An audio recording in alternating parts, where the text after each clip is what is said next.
एक समय की बात है।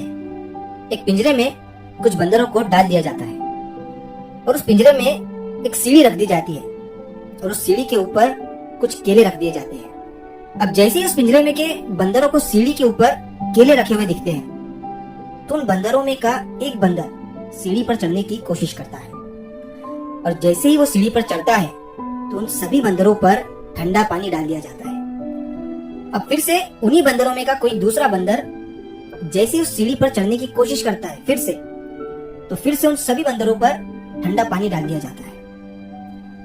अब धीरे धीरे उस पिंजरे में के जो बंदर थे उन्हें समझ में आने लगा था कि जैसे ही हम इस सीढ़ी पर चढ़ते हैं हम सभी पर ठंडा पानी डाल दिया जाता है। तो उन बंदरों ने अब सीढ़ी पर चढ़ना बंद कर दिया था। इवन उन्हें उस सीढ़ी पर केले भी रखे हुए दिख रहे थे, लेकिन अब उनमें से कोई भी बंदर उस सीढ़ी पर चढ़ने की कोशिश भी नहीं कर रहा था। अब होता यह है कि उस पिंजरे में से एक पुराने बंदर को निकालकर उसमें एक नए बंदर को डाल दिया जाता है।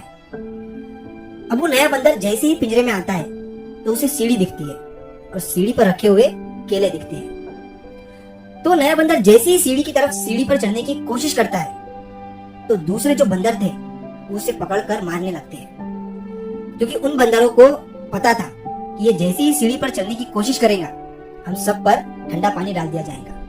लेकिन उस नए बंदर को ये नहीं पता था और उसे ये भी नहीं पता था कि मेरी पिटाई किस वजह से हुई है। तो वो बंदर फिर से उस सीढ़ी पर चढ़ने की कोशिश करता है और जैसे ही सीढ़ी के पास पहुंचता है तो बाकी के बंदर फिर से उसे पीटने लगते हैं। अब क्या होता है कि अब वो नया बंदर भी सीढ़ी पर चढ़ना बंद कर देता है, क्योंकि उसे पता था कि अगर मैंने सीढ़ी पर चढ़ने की कोशिश की तो मेरी फिर से पिटाई होगी। अब धीरे धीरे उस पिंजरे में के जो पुराने बंदर थे उनको बदलकर नए बंदरों को उस पिंजरे में डाल दिया जा रहा था। और जैसे ही कोई नया बंदर उस पिंजरे में आता वो सीधा उस सीढ़ी की तरफ बढ़ता, लेकिन जो पुराने बंदर थे वो उसे पीटने लगते। और जो अभी नया बंदर आया था उसको पीटने में उस बंदर का भी हाथ था जिसने पिछली बार सीढ़ी पर चढ़ते हुए मार खाई थी। अब धीरे धीरे करके उस पिंजरे में के जितने भी पुराने बंदर थे जिनको ये पता था कि सीढ़ी पर चढ़ने के बाद हम सब पर ठंडा पानी डाल दिया जाता है, उन बंदरों को बदलकर सभी दूसरे नए बंदरों को उस पिंजरे में डाल दिया था। अब उस पिंजरे में जितने भी नए बंदर थे इनमें से किसी को भी ये नहीं पता था कि सीढ़ी पर चढ़ने के बाद हमारे ऊपर ठंडा पानी डाल दिया जाएगा, बल्कि इन सभी को ये पता था कि उस सीढ़ी के पास जो भी बंदर जाने की कोशिश करेगा उसे पीटना है। तो अब वो सभी बंदर एक दूसरे को पीटने में लगे हुए थे। हालांकि किसी को भी ये पता नहीं था कि सीढ़ी पर चढ़ने के बाद क्या होता है। और अब पिंजरे के ऊपर रखी जो ठंडे पानी की बकेट थी जिसमें का पानी उन बंदरों पर डाला गया था वो भी वहां से हटा दी गई थी।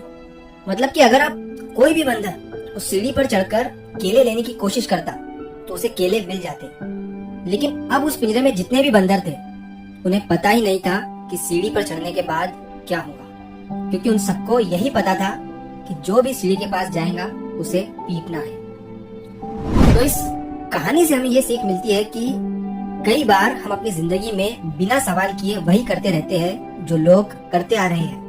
हमें नहीं पता होता है कि उसकी असली वजह क्या है, फिर भी हम डर, आदत या भीड़ की वजह से रुक जाते हैं। याद रखो, हर पुरानी परंपरा सही नहीं होती और हर नया कदम गलत नहीं होता है। तो अगर तुम्हें अपॉर्चुनिटी दिख रही है तो सिर्फ इसलिए मत रुको कि बाकी लोग उस तरफ नहीं गए, बल्कि सवाल पूछो, सच जानो और हिम्मत करो आगे बढ़ने की, क्योंकि कई बार इनाम बस उन लोगों को मिलता है जो भीड़ से अलग सोचते हैं।